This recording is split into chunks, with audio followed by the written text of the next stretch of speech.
Yang pertama adalah alat pengukur tinggi badan dan juga timbangan. Yang kedua adalah alat untuk mengukur tensi atau sphygmomanometer. Yang ketiga, stetoskop. Stetoskop untuk janin atau funandoskop. Meteran atau midline. Termometer. Kapas DTP. Dan juga sarung tangan steril.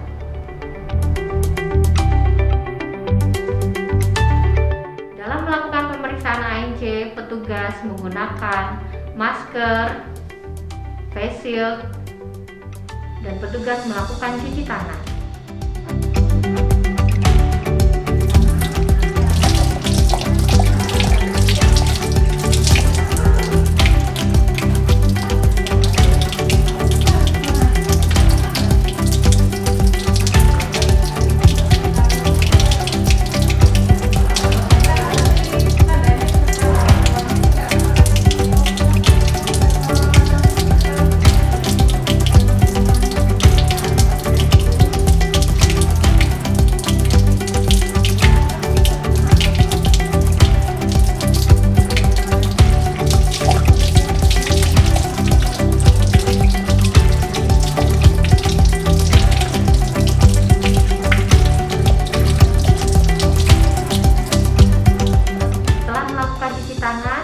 Memakai gaun.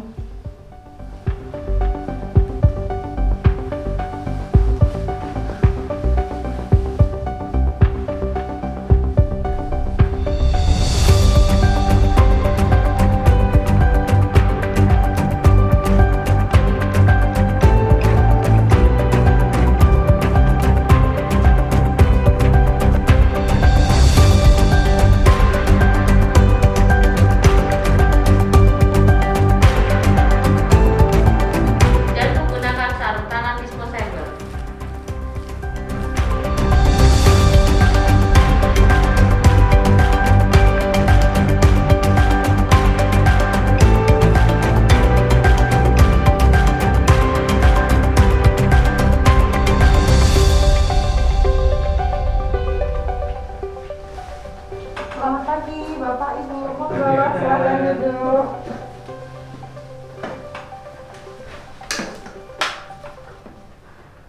Selamat pagi Bapak dan Ibu. Saya Dr. Felita, saya dokter kandungan yang bertugas pada poli hamil pagi ini. Saya kedepannya akan menanyakan beberapa pertanyaan dan jawaban dari Bapak atau Ibu akan menjadi kerahasiaan medis bagi kami. Boleh sebelumnya saya pinjam buku KIA-nya. Silakan. Sebelumnya saya ingin bertanya dulu dari Ibu, Ibu namanya Sintan. Ibu Enda, Dok. Ibu Enda. Ibu Enda umurnya berapa? 30 tahun. Ibu mohon maaf, pendidikan terakhir S1, Dokter. S1. Pekerjaan saat ini, Bu? Ibu rumah tangga aja. Ibu rumah tangga. Untuk Bapak, suami dari Ibu Enda, Iya, Dokter.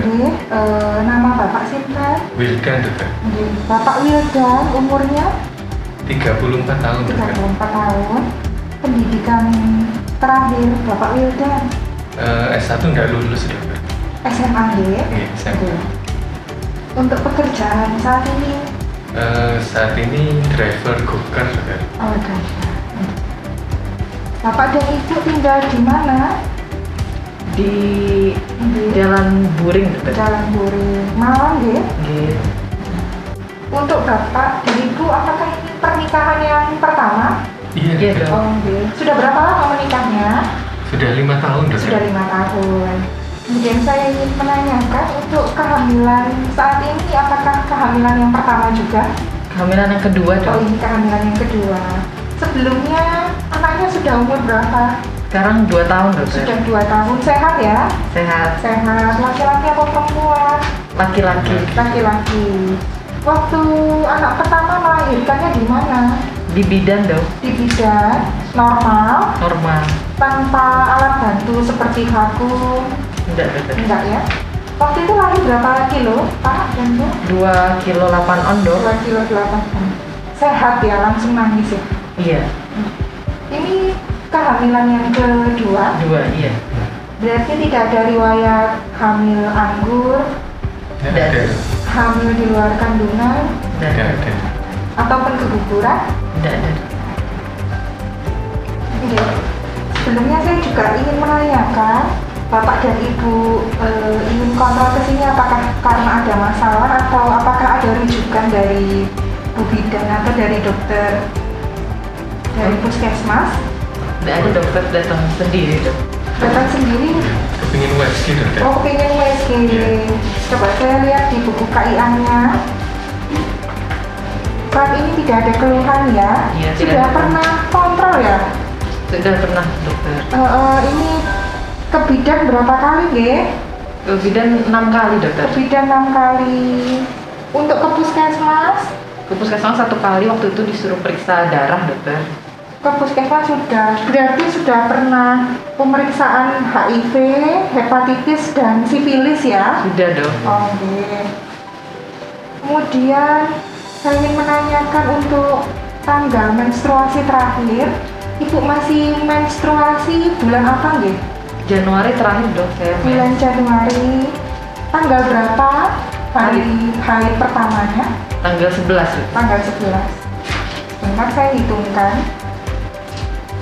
Ya Ibu, dari haid terakhir, setelah saya hitung, sekarang usia kehamilannya sekitar 36-37 minggu atau jalan 9 bulan ya.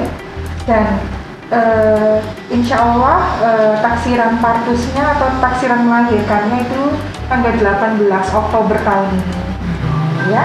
Kemudian saya ingin menanyakan mengenai riwayat penyakit dahulu. Ya. Apa Ibu punya penyakit sebelumnya seperti asma? Tidak ada, dokter. Tidak ada asma. Kemudian punya gondok beracun atau pembesaran di leher? Tidak ada, dok. Tidak ada. Kemudian mudah lelah atau mongsrong? Dia kalau hamilnya besar aja sih lebih capek, dok. Sebelumnya tidak ada ya. Tidak ada. Berdebar-debar, Tidak nyeri ada. dada, atau pernah menderita sakit jantung? Tidak ada. Pernah. Darah Tidak pernah. tinggi? Tidak pernah Kencing dirawat, manis? dok. Tidak pernah ya. Selama ini tidak pernah. Kemudian selama ini setelah menikah 5 tahun dan melahirkan anak sekarang usianya 2 tahun, pakai KB apa panjangnya? Sempat pakai pil, dokter. Pakai pil apa? Pil KB yang dikasih bidan. Dikasih bidan. Sudah berhenti? Sudah. Sekarang sudah. Berapa lama berhentinya? Sudah setahunan, dokter. Sudah setahun. Lalu hamil ini ya. Iya. Untuk Ibu Enda, di keluarga apa punya penyakit tertentu? Tidak ada, dokter. Nggak punya penyakit. Di keluarga tidak ada ya, sehat Tidak ada. semua. Sehat, dok. Setelah ini saya akan melakukan pemeriksaan pada Ibu. Mungkin merasa tidak nyaman ya, karena nanti perutnya akan saya perhatikan ya, untuk melihat bagaimana posisi bayi, bagaimana kesehatan Ibu secara keseluruhan. Ya Bu, apa Ibu Oke. bersedia? Bersedia, dokter. Oke, monggo saya persilahkan. Oke. Oke.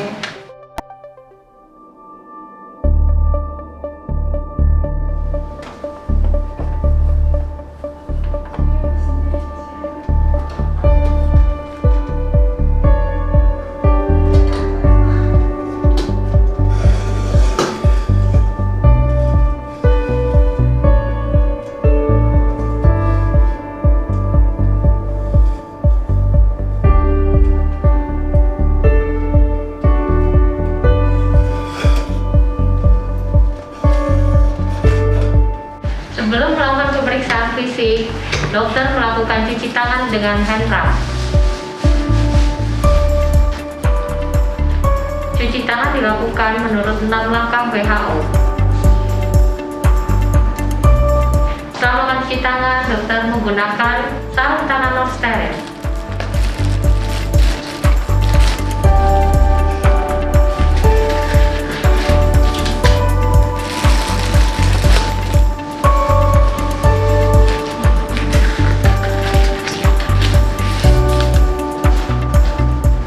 Pada saat melakukan pemeriksaan fisik, dokter berada di samping kanan pasien. Pertama, dokter melakukan pemeriksaan tanda vital yang meliputi tekanan darah,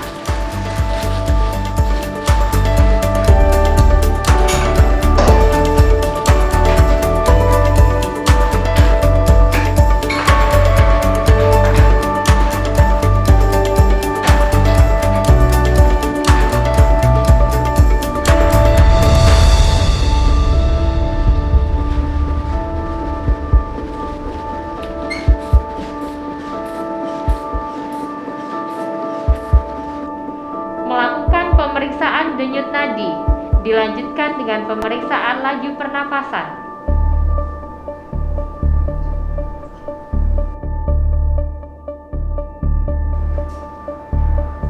Melakukan pemeriksaan suhu aksila dengan termometer.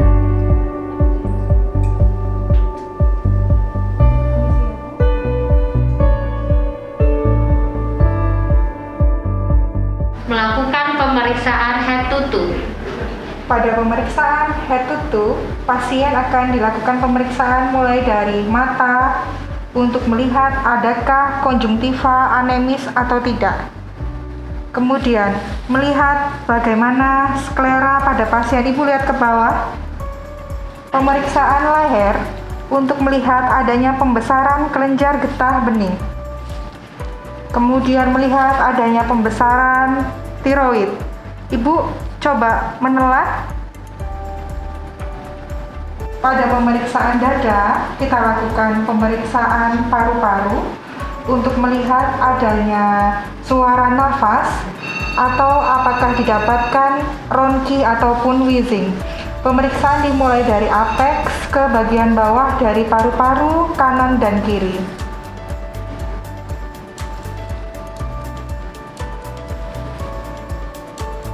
Kemudian untuk pemeriksaan jantung, kita lakukan pemeriksaan dengan meletakkan stetoskop pada ictus cordis.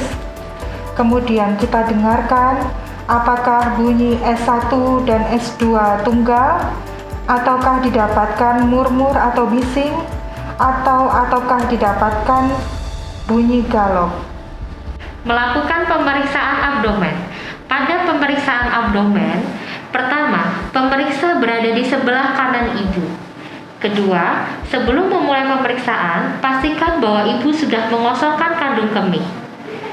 Ketiga, pada pemeriksaan abdomen, pemeriksa harus menutupi bagian-bagian yang tidak perlu dengan selimut.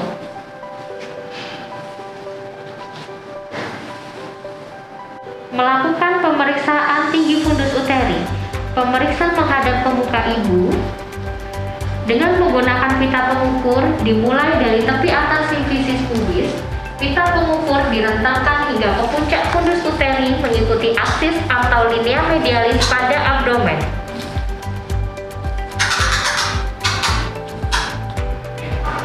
Tinggi fundus adalah jarak antara tepi atas simfisis pubis dan puncak fundus uteri. Pemeriksaan Leopold 1. Pemeriksa masih menghadap ke muka ibu, meraba bagian janin yang terletak di fundus dengan kedua telapak tangan. Apakah teraba tahanan memanjang atau punggung, atau besar, bulat, keras, atau kepala, atau besar, bulat, lunak, atau bokong, atau bagian kecil-kecil atau ekstremitas.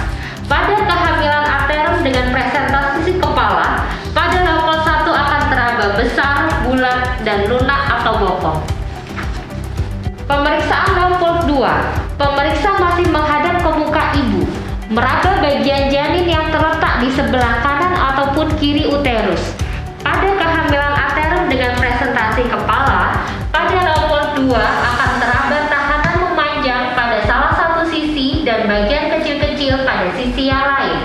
Pada kasus ini didapatkan tahanan memanjang pada sisi kanan ibu. Melakukan pemeriksaan denyut jantung janin. Gunakan jarum detik yang ada pada jam dinding atau jam tangan dan sebuah funandoskop untuk memantau denyut jantung janin. Funandoskop diletakkan pada punggung janin. Pada kasus ini, funandoskop diletakkan pada sisi kanan ibu.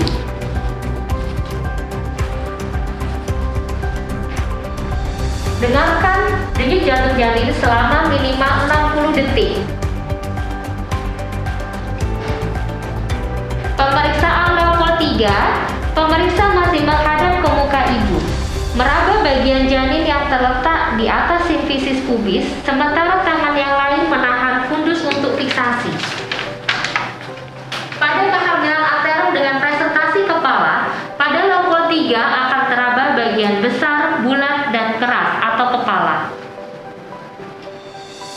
Pemeriksaan level 4, pemeriksa menghadap ke kaki ibu, menentukan dan mengkonfirmasi apakah bagian terbawah janin sudah masuk atau melewati pintu atas panggul, meletakkan ujung telapak tangan kiri dan kanan pada lateral kanan dan kiri uterus paling bawah.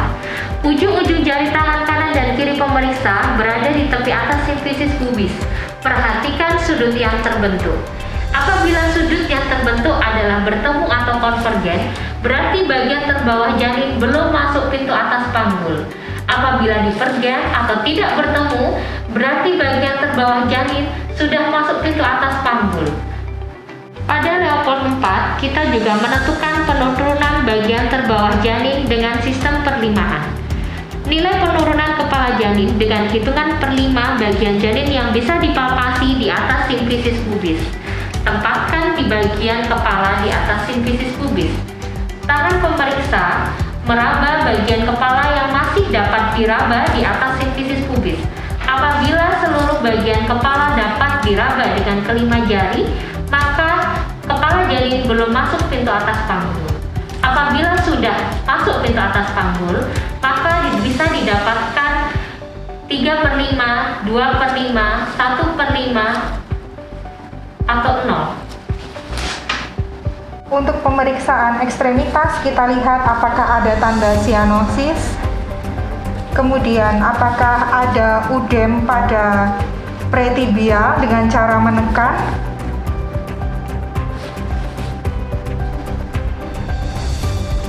Pemeriksaan dalam tidak dilakukan pada saat ini karena tidak didapatkan indikasi.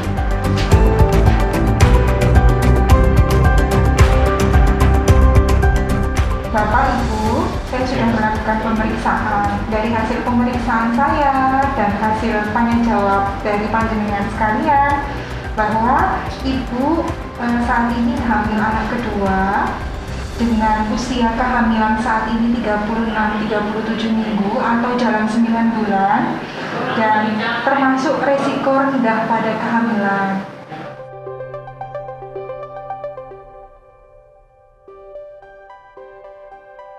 Bapak dan Ibu bisa kontrol kembali 1 minggu lagi. Kemudian kita juga akan melakukan pemeriksaan berupa pemeriksaan HB dan pemeriksaan dari urin atau air seni. Kemudian Bapak dan Ibu juga di rumah harus mewaspadai tanda-tanda bahaya kehamilan. Ya, semuanya sudah ada di buku KIA ini. Di antaranya adalah keluar cairan dari jalan lahir, kemudian keluar darah dari jalan lahir, merasakan gerakan janin berkurang atau malah hilang, kemudian mual muntah berlebih, nyeri kepala, dan Bapak Ibu juga harus mewaspadai tanda-tanda persalinan. Di antaranya sudah mulai kenceng-kenceng, kemudian sudah keluar lendir darah. Semuanya sudah ada di buku KIA. Semua hasil pemeriksaan saya hari ini juga saya akan tulis di buku KIA ini. Buku KIA ini akan menjadi alat komunikasi saya dengan petugas kesehatan lainnya yang nanti akan melayani Bapak dan Ibu. Terima kasih atas kunjungannya. Kalau ada yang mau ditanyakan, monggo silakan. Jadi ini bisa lahir normal ya, Dok? Untuk kelahiran normal, karena ini termasuk risiko rendah, saat ini masih bisa diusahakan untuk lahir normal. Bagaimana ke depannya, maka dari itu Bapak dan Ibu harus kontrol 1 minggu kembali ya. Oke, terima kasih banyak. Ada lagi?